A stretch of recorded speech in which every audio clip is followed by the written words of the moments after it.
सकाळ उजाडते, शांतता बोलते, डोळे उघडताच देवाचं नाव आठवते. हात जोडून एक दिवा लावतो, मनातल्या काळजीला थोडा विरामच देतो. मोठी पूजा नाही, गाजाबाजा नाही, भाव असला की देव दूर राहत नाही. शनिवार म्हणजे थांबा जरा, सेवा कर, संयम ठेवा सारा.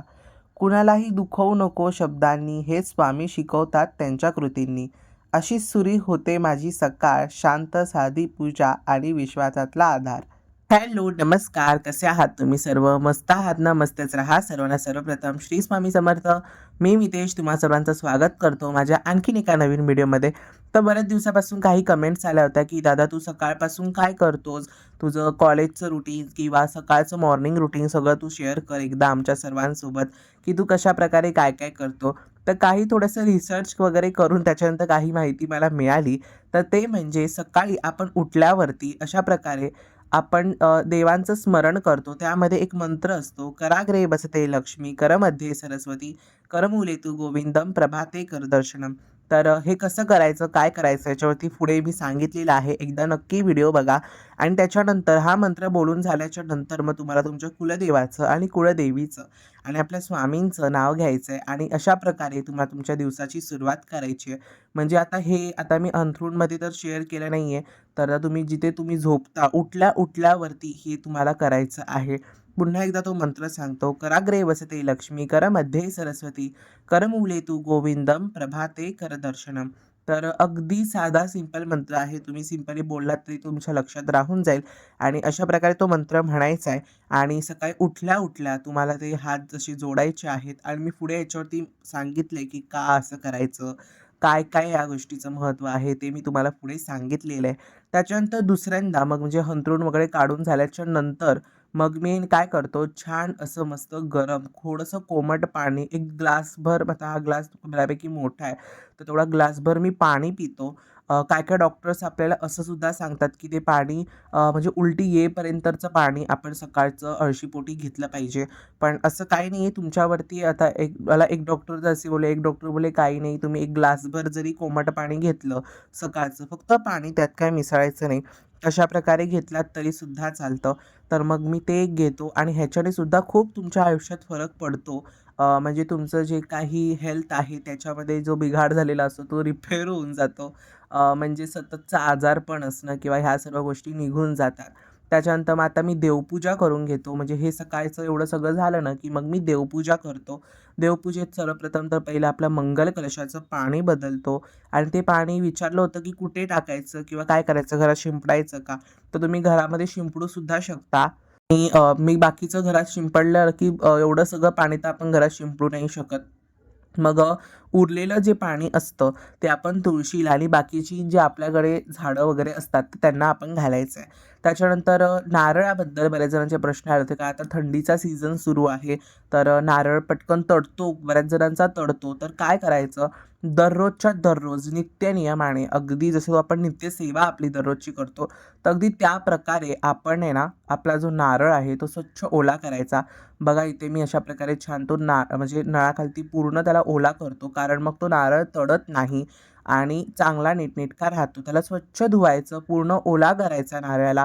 नारळातलं जे काही पाणी आहे जे आपण तुळशीला घालायचं, घरात शिंपडायचं आणि त्याच्यानंतर मग नवीन पाणी ठेवून त्याच्यात नारळ स्थापित करायचा आहे. आपला जो नारळ आहे तोच फक्त अशा प्रकारे छान ओला करायचा. त्याच्यानंतर इथे तुम्हाला आता स्क्रीन आहे ना थोडीशी ग्रीन कलरची दिसत असेल, त्याचं एक कारण सांगतो. की माझ्या फोनमध्ये असा फीचर आहे, की जो रंगाचा आपण काही वेअर करतोय किंवा काही असेल ना, तर तो रंग लगेच त्या कॅमेऱ्यावरती येतो आणि आता मी ग्रीन कलरचं असं डार्क ग्रीन कलरचं ते मी टी-शर्ट वेअर केलं आहे. सो म्हणून ते तशा प्रकारे तुम्हाला तो इफेक्ट तिकडे आला आहे. ओके. म्हणून ते तिथे तुम्हाला ग्रीन दिसतंय. नाहीतर स्क्रीनचा वगैरे असा काही प्रॉब्लेम नाही आहे तुमच्या. ओके. त्याच्यानंतर मग देवपूजा झाली, मंगल कलशाला हळदी-कुंकू लावलं. साधी देवपूजा दररोजची मी कशाप्रकारे करतो ते तुम्हाला मी सांगतो. कारण काही-काही लोकं ऑफिसला जाणारे असतात, त्यांना काही जमत नाही, त्यांचे जास्त देव आहेत. तर त्यांनी काय करायचं, तर बघा दररोज सकाळी जर तुमच्याकडे मंगल कलश असेल, तर उठल्या-उठल्या जे मी तुम्हाला सांगितलं रुटीन ते एकदा फॉलो करा. त्याच्यानंतर मग आपल्या मंगल कलशाचं पाणी बदला, त्याला हळदी-कुंकू लावा आणि त्याच्यानंतर आपल्या काय करायचं, तुमच्या दररोज जर तुमच्याकडे फुलं असतील तर तुम्ही ती फुलं अर्पण करू शकता. जुनी फुलं असतील तर ती काढायची आणि नवीन फुलं अर्पण करायची आणि मग त्याच्यानंतर मग काय करायचं आहे आपल्याला, तुम्ही अगरबत्ती वगैरे लावून घ्या, धूप लावून घ्या आणि त्याच्यानंतर अगदी 2 मिनटं. तर ही जी पूजा मी तुम्हाला सांगितली ती 10 ते 15 मिनिटाच्या आतमधली आहे. कधीही तुम्ही 15 मिनिटं तर कमीत कमी घ्या, 15 मिनिटं लागणारच जेव्हा तुम्ही जॉब वगैरे करत असाल तर.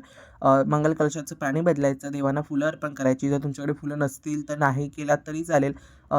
तुम्हाला जसं सोयीस्कर पडतं तशा प्रकारे तुम्ही मग त्यांना फुलं वगैरे अर्पण करा देवांना. त्याच्यानंतर मग अगरबत्ती लावायची आणि तुम्हाला जे काही नित्यनियमाने पठण करता येत असेल ते थोडंसं तरी पठण करायचं. तुम्ही दररोज स्वामी सेवक असाल, स्वामी सेवा करत असाल तर तुम्ही दररोज नित्यनियमाने स्वामी तारक मंत्र पठण करा किंवा एक माळ श्री स्वामी समंत्र मंत्राचा पठण करा.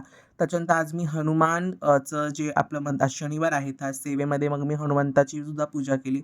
आपले जे पंचमुखी हनुमान आहेत त्यांची पूजा करून घेतली. त्याच्यानंतर मग त्यांचं स्तोत्र मी पठण केलं. त्याच्यानंतर हनुमान चालीसा तुम्ही पाठ करू शकता, म्हणजे हनुमान चालीसा पठण करू शकता. त्याच्यानंतर मग मी स्वामींचा जो आपला श्री स्वामी समर्थ हा जो मंत्र आहे तो पठण केला. त्याच्यानंतर सगळ्यात प्रत्येकाला आवडणारा आणि प्रत्येक स्वामी सेवकाची पहिली प्रायोरिटी असलेला तो म्हणजे आपल्या सर्वांचा तारक मंत्र, तर तो मी पठण केला. आणि खरंच सांगू, तारक मंत्र जेव्हा घरामध्ये असा चालू असतो, जेव्हा आपण बोलतो किंवा टी व्हीवरती लावतो, तेव्हा इतकं पॉझिटिव्ह वाटतं ना. मी सिरियसली तुम्हाला सांगतो की म्हणजे ती एनर्जी आहे ना, जी खरंच देवाला मनापासून काही लोकं मानतात ना, की नाही खरंच देव आहे आणि तो जो भाव असतो देवाबद्दलचा, की अटूट असं प्रेम असतं देवाबद्दल, त्याला ती एनर्जी नक्की म्हणजे नक्की अशी काळजाला भिडेल किंवा अगदी अशी ती अ, आता मी शब्दातही ती गोष्ट व्यक्त करू शकत नाही. खरंच म्हणजे ज्यांना स्वामींवरती विश्वास आहे त्यांना ती एनर्जी नक्कीच अशी अट्रॅक्ट होईल किंवा एकदम असं पटकन शहारा अंगावरती येईल. आणि तेच होतं नेहमी माझ्यासोबत सुद्धा. मी असं म्हणत नाही, की आपल्या मनामध्ये ना त्याच्याबद्दल, त्या व्यक्तीबद्दल किंवा त्या देवाबद्दल आपल्या मनात खरं तर प्रेम असायला हवं. तर असू दे, ते सर्व गोष्टी वेगळ्या आहेत. तर आता अशी छान प्रकारे माझी देवपूजा झालेली आहे आणि मी पहिली फुलं होती ती फुलं काढली आणि म्हटलं, की नंतर आता माझ्याकडे फुलं नाही आहेत म्हणून मी नाही घातली आणि फक्त दिवाबत्ती आणि अगरबत्ती केली. बघा, मंगल कलशसुद्धा मी छान असा मस्त धुवून त्याला हळदी-कुंकू लावलंय. अशा प्रकारे जर तुम्ही केलात ना, तर तुमचा मंगल कलश कधीही तडणार नाही, तुमचा नारळही कधी तडणार नाही. तर हे काय ना, नवीन छोटं पुस्तक मी स्वामींसाठी आणलेलं आहे. म्हणजे नित्य पाठाचं ते पुस्तक आहे. आता तो कसं करायचं, काय करायचं? तर ते मी तुमच्या सर्वांसोबत नक्की शेअर करणार आहे. म्हणजे ज्यांना दिंडोरी प्रणीत सेवा करता येत नसेल किंवा ज्यांना दिंडोरी प्रणीताची पुस्तकं कुठे मिळत नसतील, तर ते ह्या प्रकारच्या सेवा करू शकतात. ओके. तर आता मग मी काय करतोय, की आता हे दररोजचं रुटीनमध्ये असं माझं फॉलो होत नाही. पण एक दिवस आड करून हे रुटीनमध्ये माझं फॉलो होतं. ते म्हणजे बाहेरची जी रांगोळी असते ती काढायची असते. तशी छान मस्त मोठी रांगोळी काढली होती मी. तर म्हटलं आज त्याला काढून घेऊ. का शनिवार देखील आहे, थोडं साफ वगैरे करून घेऊ आपण बाहेरचं. आणि रांगोळी बघाल तर एवढी जाते त्याला रांगोळी, की पूर्ण आजूबाजूला चरचर होतं. मग हाताबरोबर ते लगेच पुसून सुद्धा घ्यावं लागतं. नाहीतर मग खूप प्रॉब्लेम्सना सामोरं जावं लागतं. कारण ते चरचर असतं तर मग तेच सगळं चरचर आपल्या घरामध्ये एंटर होतो. आपण बाहेरनं चालतो, येतो आणि मग घरात येतो. मग तेच चरचर आपल्या हातापायाला म्हणजे पायाला वगैरे लागतं. तर मग म्हणून हे करणं, साफ करणं गरजेचंच आहे. तर आता छान झाडू घेतोय काढून. उंबरठा स्वच्छ करून त्यांची पूजासुद्धा झालेली आहे. फक्त माझी रांगोळी पुसायची बाकी होती. आणि नवीन मी साधी रांगोळी काढतो अगदी डॉटची किंवा आपला जो अर्धाचंद्राची रांगोळी असते तशा प्रकारच्या मग मी रांगोळ्या काढतो दररोजच्यासाठी. त्याच्यानंतर मग उंबरठ्याची ज्यांना जमत नाही आहे दररोज अशी शास्त्रशुद्ध पद्धतीने पूजा, तर त्यांनी काय करायचं, उंबरठ्यावर हळदी-कुंकू लावायचं, फुलं घालायची, दिवा लावला तरी चालेल, नाही लावला तरी चालेल आणि अगरबत्ती तरी कमीत कमी म्हणजे तुम्ही जो धूप, दीप करता तर तो एकदा असा ओवाळून स्वामी घ्यायचा. समर्थ, की जसं की आता तुम्ही बघितलं तुमच्या सर्वांसोबत माझं सकाळचं रुटीन, म्हणजे बऱ्याच जणांच्या अशा कमेंट्स आल्या होत्या मला, की दादा तुझं सकाळचं रुटीन नेहमीचं शेअर करत जा, की तू सकाळी उठल्यावरती देवपूजा आणि तुझ्या सर्व गोष्टी कशा बॅलन्स करतो, काय-काय करतो, त्या सर्व गोष्टी तू शेअर करत जा. तर म्हणून म्हटलं, की आज सॅटर्डे आहे, कारण उद्या आपला संडेचा तर व्हिडिओ नाहीये. आपला मंडे टू सॅटर्डेच व्हिडिओ येत असतो. तर म्हटलं की आज जरी जाऊ दे, पटकन एवढ्या कमेंट्स आल्याच आहेत आपल्याला, तर मग आपण पटकन त्या व्हिडिओ शेअर करून टाकू, आपल्याकडे वेळ वगैरे आहे तर. तर मग म्हणून मी तो व्हिडिओ शेअर केलेला आहे. आणि त्याच्यामध्ये मी ज्या गोष्टी सध्या लिमिटेडली फॉलो करतो आहे, गेले 2 to 3 वीक्स मी ही गोष्ट फॉलो करतोय आणि त्या गोष्टीचे रिझल्ट सुद्धा खरंच खूप छान आणि मस्त आहेत. तर ते कसे आहेत, काय? तर अगदी ईझी आहे. त्याच्यानंतर जी तुम्हाला मी वज्रासनात बसून जे कराग्रे वसते लक्ष्मी, करमध्ये सरस्वती, करमूले तू गोविंदम, प्रभाते कर दर्शनम. जे मी तुम्हाला सांगितलं ते कशा प्रकारे करायचं ते तेव्हा सुद्धा सांगितलं आणि आता सुद्धा सांगतोय. आपले हे जे दोन्ही हात असतात ना, तर हे हात सिंपली आपल्या ह्या हाताच्या ह्या ज्या रेषा असतात, तर त्या फक्त जॉइंट करायच्या आणि हात असा ठेवायचा. ओके सी तुम्हाला दिसतंय? अशा प्रकारे आणि ते तुमच्या छातीशी किंवा तुम्ही जसं बसता त्या प्रकारे ठेवायचं आणि जो तुम्हाला मंत्र मी सांगितला, कराग्रे वसते लक्ष्मी, करमध्ये सरस्वती, करमूले तू गोविंदम, प्रभाते कर दर्शनम. ह्याचा अर्थ काय असतो? तर बघा, आपल्या आता मी तुम्हाला सिंपली एका हाताने समजावतो आता. तर तुम्ही समजा आपण जॉइंट केलेलं आहे. आपण असं जॉइंट केलाय हात आणि इथे कराग्रे वसते लक्ष्मी म्हणजे पहिला जो आपला हा जो कर आहे, आपला जो हात आहे त्याच्या वरती लक्ष्मी मातेचा वास असतो. कराग्रे वसते लक्ष्मी, करमध्ये सरस्वती. म्हणजे आपला हा जो मधला भाग आहे तिथे लक्ष्मीच्या नंतर सरस्वती मातेचा आपला वास असतो. बघा, कराग्रे वसते लक्ष्मी, करमध्ये सरस्वती, करमूले तू गोविंदम, प्रभाते कर दर्शनम. आणि इकडे भगवान विष्णूचा वास असतो, गोविंदाचा वास असतो. गोविंद म्हणजेच भगवान विष्णू. तिरुपतीला गोविंद गोविंद म्हटलं जातं. तर गोविंद म्हणजेच नारायण आणि विष्णू.